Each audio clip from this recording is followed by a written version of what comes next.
요한복음 11장 17절에서 26절까지 제가 봉독해 올리겠습니다.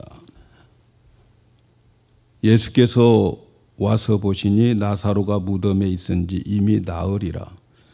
베다니는 예루살렘에서 가깝기가 한 오리쯤 되매 많은 유대인이 마르다와 마리아에게 그 오라비의 일로 위문하러 왔더니 마르다는 예수 오신다는 말을 듣고 곧 나가 맞되 마리아는 집에 앉았더라. 마르다가 예수께 여짜오되 주께서 여기 계셨다면 내 오라비가 죽지 아니하였겠나이다. 그러나 나는 이제도 주께서 무엇이든지 하나님께 구하시는 것을 하나님이 주실 줄을 아나이다. 예수께서 가라사대 내 오라비가 다시 살리라. 마르다가 가로되 마지막 날 부활에는 다시 살 줄을 내가 아나이다. 예수께서 가라사대 나는 부활이요 생명이니 나를 믿는 자는 죽어도 살겠고 무릇 살아서 나를 믿는 자는 영원히 죽지 아니하리니 이것을 내가 믿느냐. 아멘. 부활주일 아침 여러분들에게 행복한 부활주일 되기를 축복합니다. 오늘 제목은 부활을 내가 믿느냐, 이렇게 제목을 잡았습니다. 우리 주님께서 부활하시는 이 날을 기념하는 부활주일입니다. 예수님께서 세상의 모든 죄를 다 짊어지시고 십자가에서 죽으시고 무덤에 묻히시고 3일 만에 부활하신 역사적 사실입니다. 역사적 사건을 기념하는 부활주일입니다. 기독교는 십자가와 부활에 기초하고 있습니다. 예수님께서 십자가를 지시지 않았다면 기독교는 없습니다. 예수님이 십자가에서 죽으시고 무덤에 묻히시지 않고 예수님은 십자가에서 다시 하나님의 아들이니까 그냥 뛰어내렸다면 기독교는 없습니다. 예수님께서 십자가에서 묻히시고 끝났다면 또 기독교는 없습니다.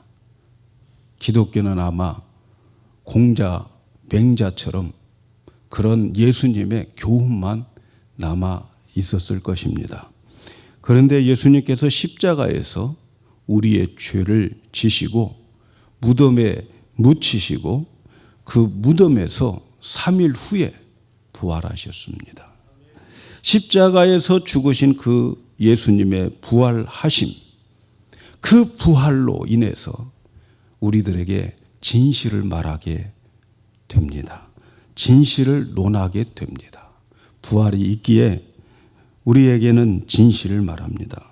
그래서 성도들의 부활의 기초가 사랑을 말하고 부활 때문에 우리가 이 세상을 살아가면서 인내하고 부활의 기초에서 겸손하게 되고 부활의 기초에서 거룩을 말하게 되는 겁니다. 여러분, 죽으면 끝나는 것이 아니라 부활한다. 다시 살아난다. 이것은 그 부활이 기초가 되어서 다시 살아나기 때문에 이 세상을 아무렇게나 살 수 없다는 거예요. 죽으면 끝나는 것이 아니고 육신의 삶으로 심고 부활의 그날 열매를 거두기 때문에 사람들은 진실하려고 하고 사람들은 사랑을 말하고 참고 그리고 거룩을 말하는 겁니다. 그래서 사도 바울은 고린도전서 15장에서 부활을 설명하고 있는데 만일 부활이 없다면 8번이나 이런 말을 해가면서 부활을 설명하고 있습니다. 만일 부활이 없다면 우리의 믿음은 헛것이다. 만일 부활이 없다면 우리는 죄 가운데 그대로 있을 것이다. 만일 부활이 없다면 예수 믿는 자들은 다 망한 사람이다. 만일 부활이 없다면 이 세상에서 가장 불쌍한 사람이 예수 믿는 사람이라고 말합니다. 그러나 이제 예수 그리스도께서 죽은 자 가운데에서 다시 살아나서 잠자는 자의 첫 열매가 되었다라고 말하고 있습니다. 그렇습니다. 부활이 없다면 기독교는 없어요. 기독교의 핵심은 부활입니다. 부활을 통해서 십자가를 보고 부활을 통해서 예수님을 보면 기독교의 모든 사건들은 해답이 나옵니다. 죽음도 해답이 보여요. 우리의 삶도 해답이 보입니다. 내가 왜 진실하게 살아야 될지, 내가 왜 사랑하며 살아야 될지, 왜 내가 참고 살아야 될지 부활을 통해서 보면 다 해답이 나오게 되어 있습니다. 사랑하는 여러분, 오늘 말씀 25절에 보면 예수님은 나는 부활이요 생명이다 이렇게 말씀합니다.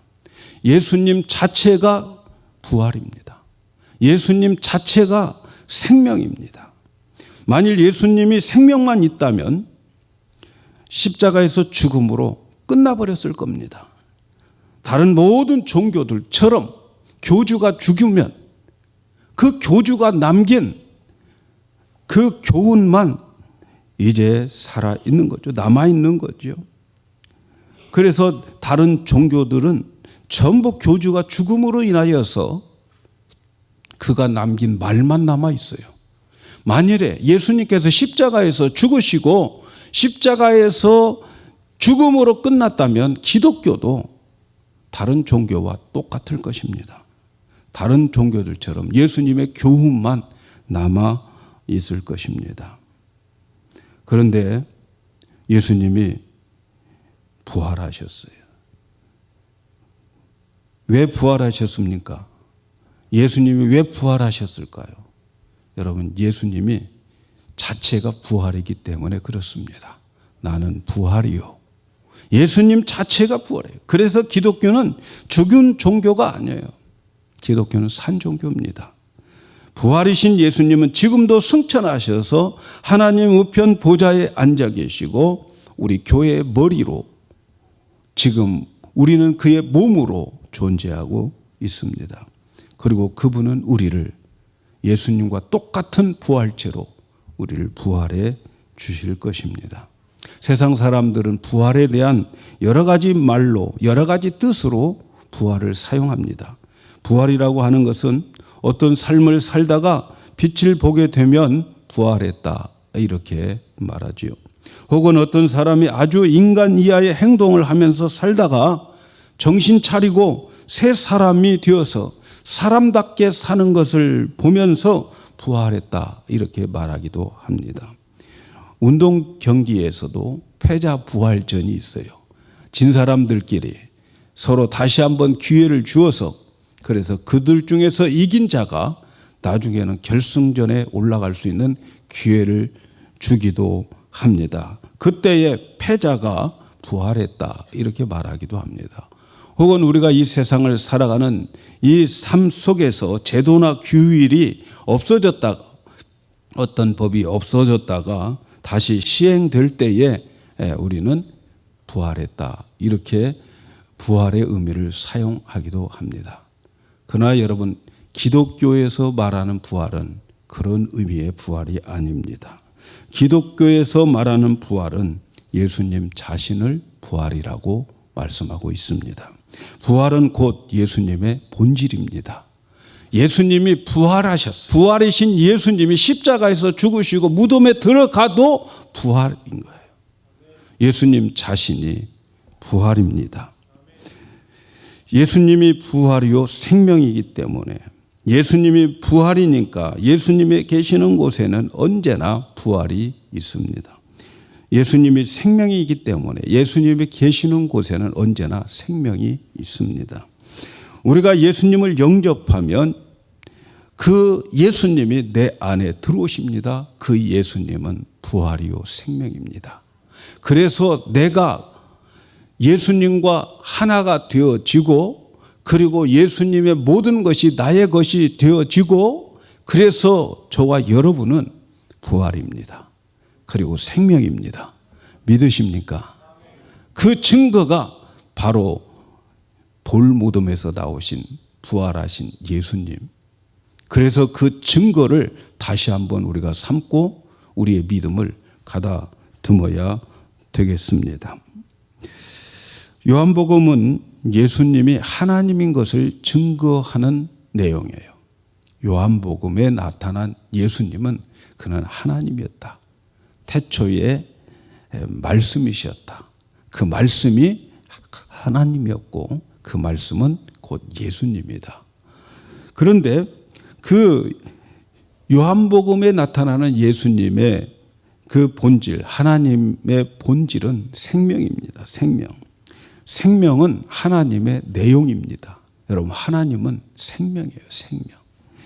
하나님은 생명의 근원입니다. 그래서 예수님은 생명의 근원이시고 그리고 생명을 주시기 위해서 오신 하나님의 아들이라고 하는 것을 증거하는 책이 요한복음입니다. 예수님이 생명이심을 설명하는 다른 표현이 있는데 그 표현이 바로 부활입니다. 부활은 언제나 생명을 가져오기 때문에 그래서 부활이 있으면 반드시 거기에는 생명이 있어요. 그래서 부활과 생명은 같은 내용인 거죠. 그런데 여러분, 이 부활과 생명이 역사하는 데에는 조건이 하나 있습니다. 부활과 생명이 일하는 데에는 조건이 있어요. 그 조건이 뭡니까? 그것은 사망이 있어야 되는 거예요. 여러분, 사망이 있어야 부활을 논하지. 사망이 있어야 생명을 논하지 않겠습니까? 그래서 예수님도 십자가에서 우리의 죄를 짊어지시고 사망한 거예요. 사망이 있어야 부활을 증거하죠. 그리고 그 사망 가운데에서 부활이 나온 거죠. 부활은 사망에서 역사합니다. 사망이 있어야 부활과 생명의 증거가 되고 설명할 수가 있는 거예요. 죽지 않은 데에서 부활을 어떻게 설명할 수 있겠습니까? 요한복음에 보면 예수님이 오늘 우리가 읽은 말씀에 나는 부활이요 생명이라고 하는 이 말씀을 하게 된 배경이 있습니다.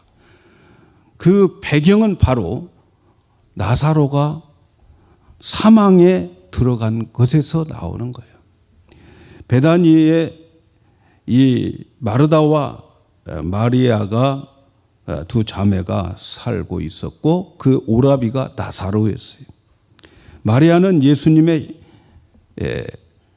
향유를 붓고 자기의 머리털로 예수님의 발을 씻겼던 그 여인이었어요. 예수님은 예루살렘에 오시면 이 가정에 머물러서 쉼을 취했던 가정입니다. 예수님은 하여튼 베다니에 가셔서 이 마르다 마리아 집에서 참 많이 쉼을 얻었어요. 다른 집도 많이 있는데 꼭 예수님은 이 집을 찾아가서 거기서 쉼을 얻었어요. 예루살렘에 가셨다가도 다시 나와서 베다니에 있는 마리아와 마르다의 집에 가셔서 쉬었어요. 그만큼 예수님은 그 가정을 가깝게 지냈고 사랑하는 그러한 가족들이었죠. 그런데 이 집에 가장인 오라비가 죽을 병에 걸렸어요. 그래서 마리아와 마르다가 즉시 예수님께 알립니다. 주여 보시옵소서, 사랑하는 자가 병들었나이다. 자, 예수님은 사랑하는 자가 병들었다라고 하는 그 소식을 들었습니다. 그리고도 예수님은 즉시 가지 않고 그 소식 듣고도 이틀을 더 머물러 그곳에 가지 않습니다. 마리아와 마르다의 생각은 즉시 예수님이 오시면 이 오라비는 나을 것으로 믿었어요. 그런데 그들의 기대에 즉시 오시지 않고 기다리는 중에 나사로가 죽었어요. 예수님은 의도적으로 안 갔습니다. 죽을 때까지 안 가고 계속 머물러 계셨어요. 왜 이렇게 빨리 오셔서 병을 고쳐주지 않고 마르다와 마리아 가정의 사망으로 인해서 슬픔을 가득 차게 했는가? 여러분, 왜 그랬을 것 같아요? 부활은 사망에서 설명되기 때문에 그렇습니다. 부활을 설명하기 위해서는 사망 가운데에 가야 돼요. 부활과 생명은 사망이 있어야 나타나는 거 아니겠어요? 부활과 생명은 사망 안에서 나타나야 부활이 증거되는 거예요. 나사로 죽을 때까지 기다리는 이유, 이제 이해가 되시죠? 왜 그랬습니까? 사망 안에서 부활이나 생명이 역사하기 때문에 그렇습니다. 부활은 무덤에서 역사합니다. 예수님의 부활은 십자가가 아니었어요. 무덤이었습니다. 부활은 죽음 자에게만 일어나는 사건이기 때문에 그렇습니다. 사랑하는 여러분, 여러분 부활을 믿습니까? 정말 부활을 믿습니까? 그렇다면요, 죽음을 두려워하지 마셔야 됩니다. 우리 기독교인들은 죽음이 앞에 있는 게 아니고 죽음을 뒤로 두고 살아가는 사람임을 믿으시기를 바랍니다. 죽음이 있어야 부활이 있기 때문에 부활과 생명은 죽음이 있었을 때에 필요하기 때문에 산자는 부활이 필요 없기 때문에 죽음이 있어야 되는 것입니다. 저와 여러분에게는 죽음은 항상 붙어 다니고 있습니다. 그렇죠? 죽음은 현재형입니다, 여러분. 언제 우리가 어떻게 죽을지 모르지만 부활을 믿는 자들은 죽음 두려워하면 안 됩니다. 무서워하면 안 됩니다. 죽을까 봐서 걱정하면 안 됩니다, 여러분. 예수님께서 이 세상에 오셔서 세 가지 일을 감당하셨어요. 첫째는 우리의 모든 죄를 처리해 주셨어요.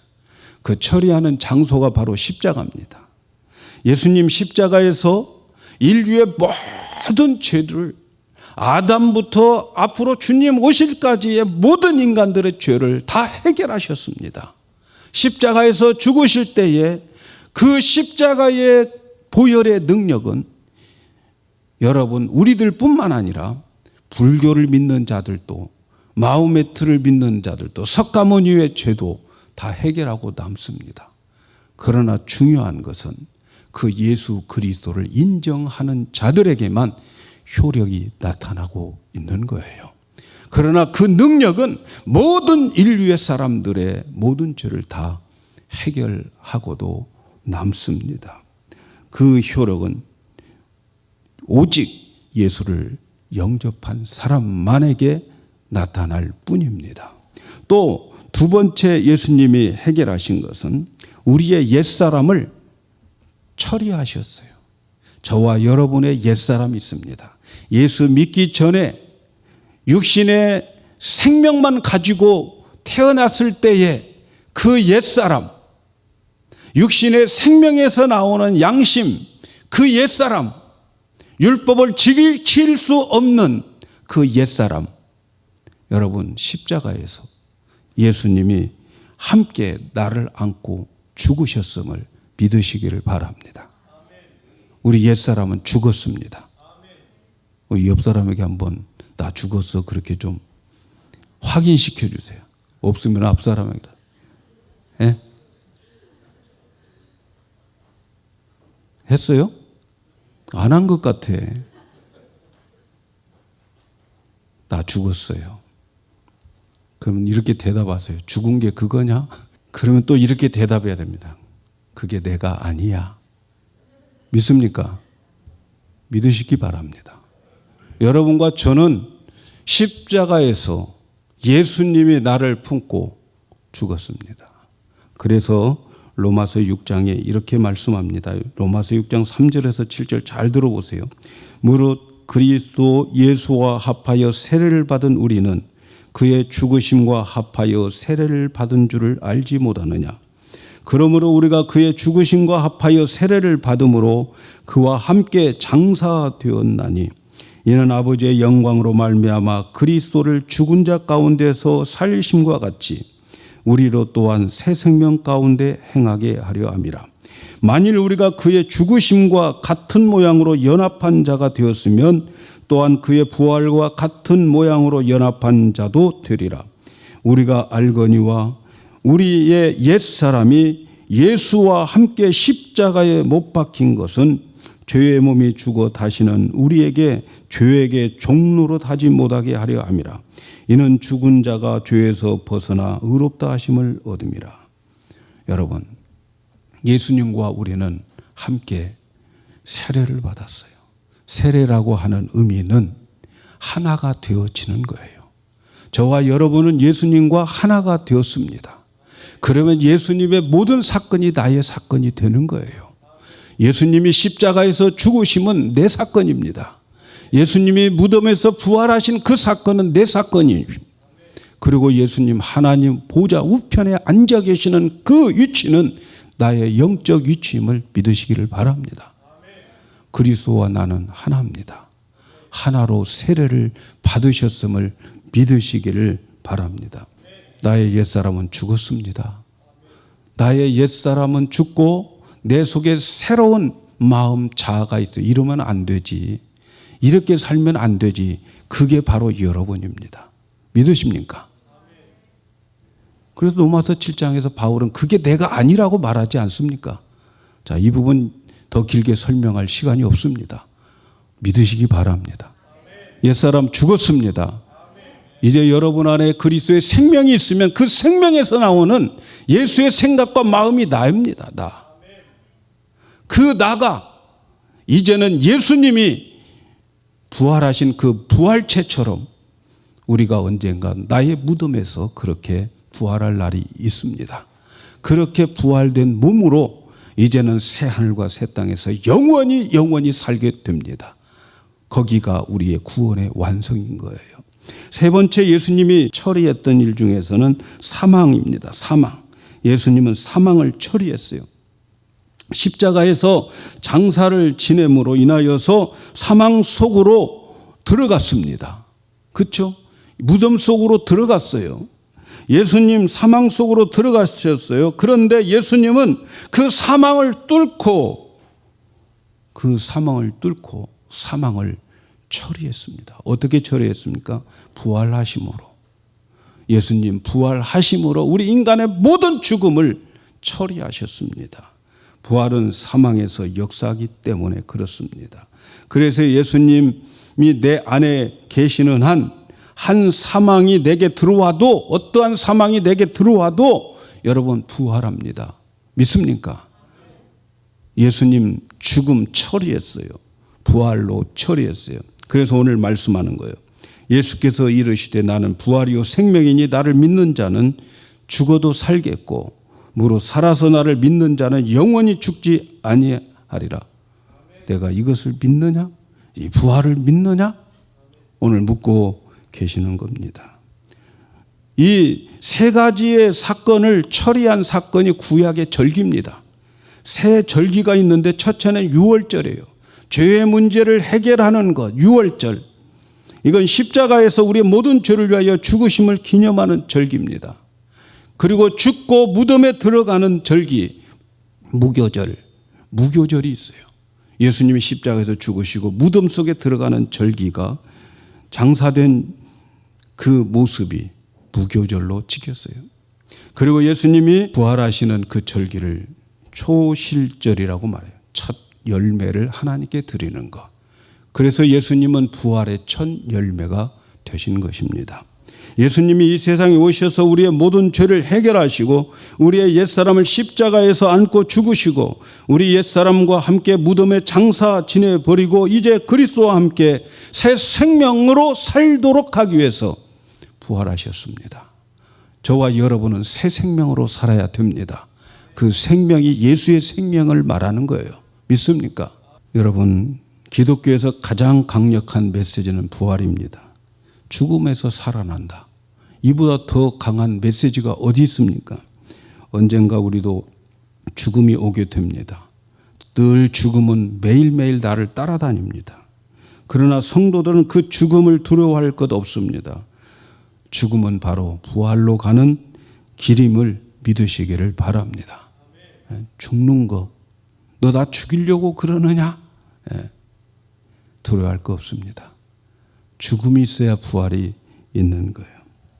우리가 예수를 믿는 한 우리는 죽어도 예수님처럼 부활한다고 하는 사실을 믿으시기를 바랍니다. 예수님이 부활했기 때문에 반드시 나도 부활한다는 사실을 믿으셔야 됩니다. 예수님의 부활하셨기 때문에 우리는 참 소망을 가지고 살아갑니다. 그래서 바울은 부활을 가르치는 고린도전서 15장에서 이렇게 말씀합니다. 만일 죽은 자가 다시 살아나는 일이 없으면 너희 믿음도 헛것이고 그리스도 안에서 죽은 자들은 다 망하였을 것이고 우리가 바라는 것이 이 세상뿐이라면 이 세상에서 가장 불쌍한 사람이 예수 믿는 자일 것이다. 이렇게 말합니다. 그런데 고린도전서 15장 20절에 그러나 이제 그리스도께서 죽은 자 가운데 다시 살아나사 잠자는 자들의 첫 열매가 되셨느니라. 예수님이 죽은 자 가운데 살아나 첫 열매가 되었기 때문에 여러분 우리는 불쌍한 사람 아닙니다. 우리는 망한 사람들이 아닙니다. 우리도 예수님처럼 부활할 축복의 사람인 것을 믿으시기를 바랍니다. 사랑하는 여러분, 부활을 기초로 하여서 여러분 오늘 우리는 인내하며 살아가는 겁니다. 부활을 기초로 해서 희생을 하는 거예요. 부활을 기초로 해서 사랑을 말하고 부활을 기초로 해서 겸손과 거룩함을 말하게 되는 겁니다. 죽으면 끝난 것이 아니라 죽고 난 다음에 우리 육신으로 심고 부활의 열매로 나타나는 이 부활 신앙을 여러분 오늘 이 시간 꼭 가지시기를 축복합니다. 오늘 말씀에 예수님은 우리에게 묻고 계십니다. 나는 부활이요 생명이니 나를 믿는 자는 죽어도 살겠고 무릇 살아서 믿는 자는 영원히 죽지 아니하리. 이것을 믿느냐? 부활을 믿느냐? 묻고 계십니다. 사랑하는 여러분, 부활을 믿습니까? 정말 믿습니까? 교회를 다니는 사람 중에 부활을 믿는다고 하는 사람들이 한국 통계입니다. 85%가 부활을 믿는다고 그렇게 나와 있어요. 그런데 말이죠. 그런데 세상 사람들이 기독교인을 볼 때에 부활을 믿는다고 믿어지는 사람은 10%밖에 안 된다는 거예요. 심각한 이야기 아닙니까? 저와 여러분 부활을 믿는다고 85% 중에 들어가 있는 사람들인 줄 믿습니다. 그런데 말이죠. 믿지 않는 제3자들이 나를 볼 때는 정말 저 사람 부활을 믿을까? 그 사람들이 믿어지는 부활을 신앙을 가진 자들은 10%밖에 안 된다는 거예요. 왜? 그들의 삶이 그렇게밖에 대답을 못한다는 거예요. 부활을 믿고 있으면서도 안 죽으려고 발버둥 치고 안 죽으려고 죄짓고 살아가는 모습 속에서 부활을 발견할 수 없는 거예요. 부활을 믿는다고 하면서 세상 것에 도취되어서 세상 것 쥐고 세상 것을 향하여서 살고 있는 그 모습, 안 믿는 사람보다 더 악한 모습을 보면서 저 사람 부활이 없을 거야 라고 생각한다는 거죠. 부활을 믿는다고 하면서 남보다 더 욕심이 많고 부활을 믿는다고 하면서 손해보지 않으려고 하는 사람들, 이런 사람들에게서 무슨 부활을 논할 수 있겠냐는 거예요. 너희들 부활 믿냐? 진짜 죽고 난 다음에 새로운 세상이 있다고 하는 것을 믿느냐? 너 그러면 왜 그 거짓말을 하고 왜 그러면 그렇게 살아가느냐라고 보고 있다는 겁니다, 여러분. 여러분, 주님이 물어보십니다. 오늘 이 시간 우리에게 물어보십니다. 여러분 부활을 믿느냐고 물을 때에 여러분 어떻게 부활을 믿을 수 있다고 대답할 수 있겠습니까? 여러분 부활을 믿으면 입으로 대답하는 것이 아니라 우리의 삶으로 부활에 대한 답변을 해야 됩니다. 삶이 대답을 해 주어야 됩니다. 부활을 믿는 제자들은 그의 삶과 목표가 완전히 달라졌어요. 그들의 목표가 이 땅에 있는 것이 아니고 보이지 않는 저 영원한 곳에 나의 목표가 있음을 알고 살아갔습니다.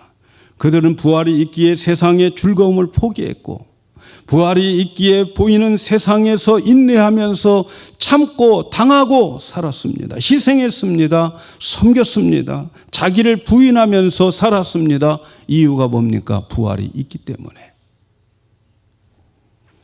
여러분 부활을 믿습니까? 이 질문에 대한 여러분의 대답은 지금 여러분이 추구하고 있는 목표가 여러분이 가고 있는 그 목적지가 어디에 있는가를 판단해 보면 알 수 있습니다. 남 이야기할 것 없어요.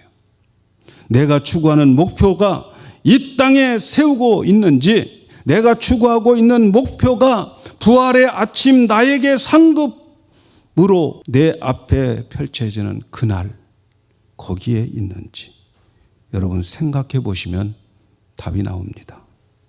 혹시 나의 신앙이 땅의 것들 때문에 흔들립니까?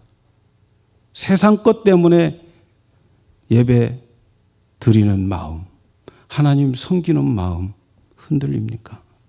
아니면 땅의 것들의 변화와 상관없이 흔들리지 않고 있는지 여러분 한번 점검하시면서 진정된 부활신앙을 확인할 수 있는 2018년 부활절 되시기를 축복합니다.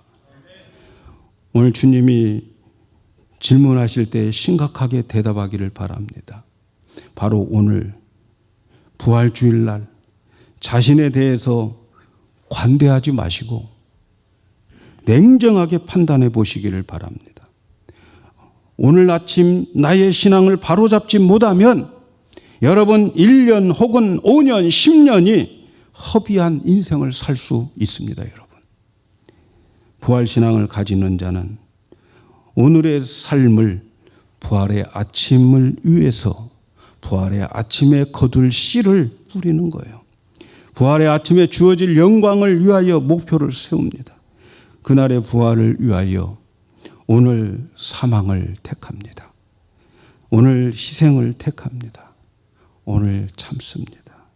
부활의 아침의 영광을 위하여 수고를 아끼지 않습니다. 고린도전서 15장 58절 부활에 대해서 마지막 결론을 바울은 이렇게 말합니다. 그러므로 내 사랑하는 형제들아 견실함에 흔들리지 말고 항상 주의 일에 더욱 힘쓰는 자들이더라. 이는 너희 수고가 주 안에서 헛되지 않은 줄을 알미라. 부활을 믿습니까?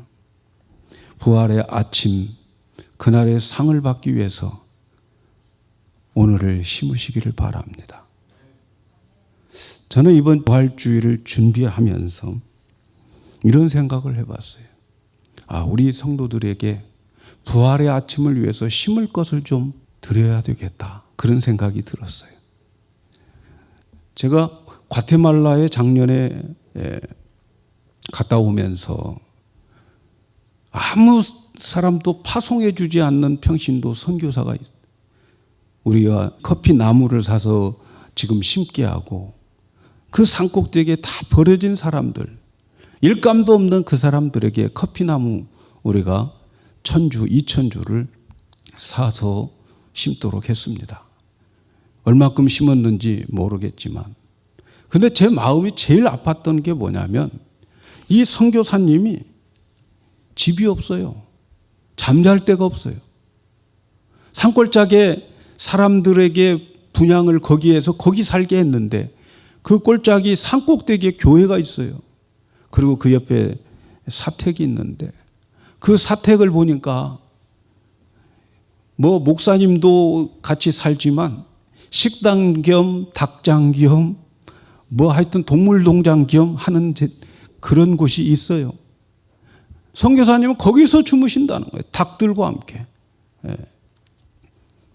우리 교회에서 작년에 그곳에 계신 분들에게 함석집을 지어줬어요. 1,500불.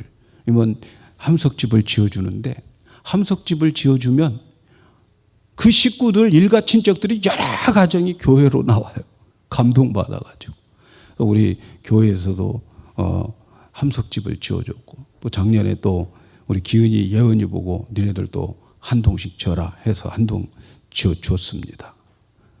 근데 며칠 전에 제가 마음에 늘 부담스럽게 하고 있는데, 그 집 지어주는 선교사님이 이제 다시 들어가더라고요. 와서 시민권 따가지고 이제 곧 들어간다고 그러는데, 제가 그분에게 그 선교사님 집 좀 지어주라고 그랬어요. 선교사님 집.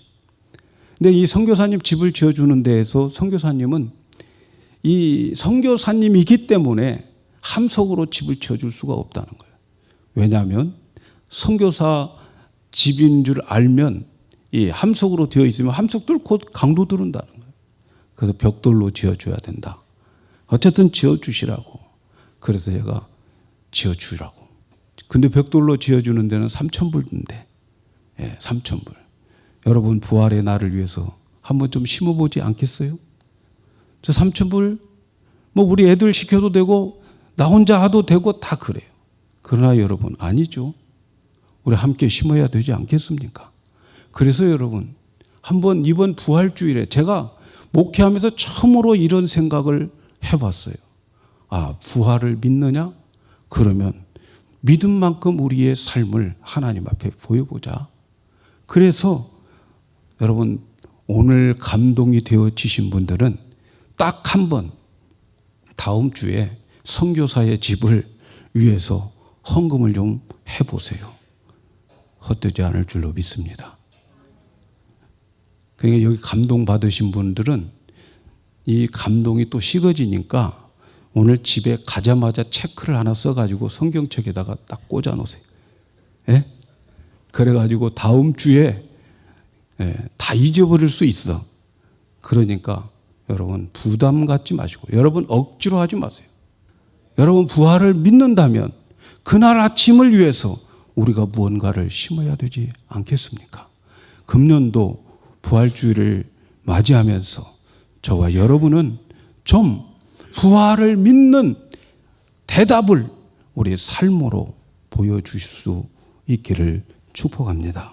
오늘 나의 희생과 수고와 인내, 사랑이 결코 헛되지 않음을 믿습니다.